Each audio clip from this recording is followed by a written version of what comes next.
قوم يؤمنون بالله واليوم الآخر يوادون من حاد الله ورسوله যে তোমরা পাবে না ওই সমস্ত লোক যারা আল্লাহর প্রতি ঈমান রাখে, যারা কিয়ামতের প্রতি ঈমান রাখে, যারা আখিরাতের প্রতি ঈমান রাখে, তারা বন্ধুত্ব করে, আত্মীয়তা রাখে মানে হাদাল্লাহ ওই সমস্ত লোকের সাথে যারা আল্লাহর সাথে বিরোধ করে, যারা আল্লাহর সাথে শত্রুতা করে। নিয়ে আসা আখিরাতের প্রতি ঈমান নিয়ে আসা, ফেরেশতাদের প্রতি ঈমান নিয়ে আসা, কিতাব অর্থাৎ কোরআন বা আসমানি কিতাবের উপর ঈমান নিয়ে আসা এবং নবীদের প্রতি ঈমান নিয়ে আসা।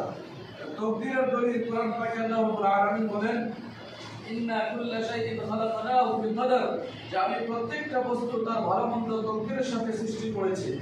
দ্বিতীয়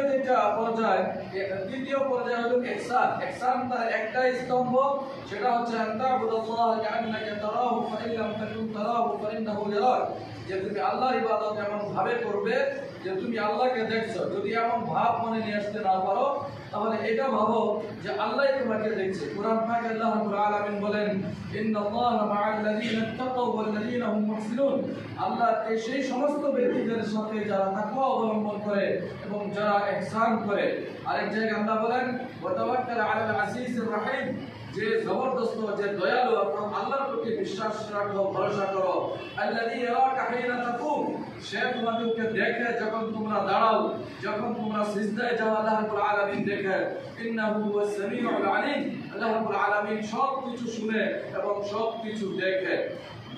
যেটা দলিল ইনশাআল্লাহ কালকে দেব হাদিস পাঠ থেকে, লম্বা হাদিসে জিবরীল আপনারা সবাই প্রায় শুনেছেন। আল্লাহ রাব্বুল আলামিন আমাদের সকলকে সঠিক আকীদার উপর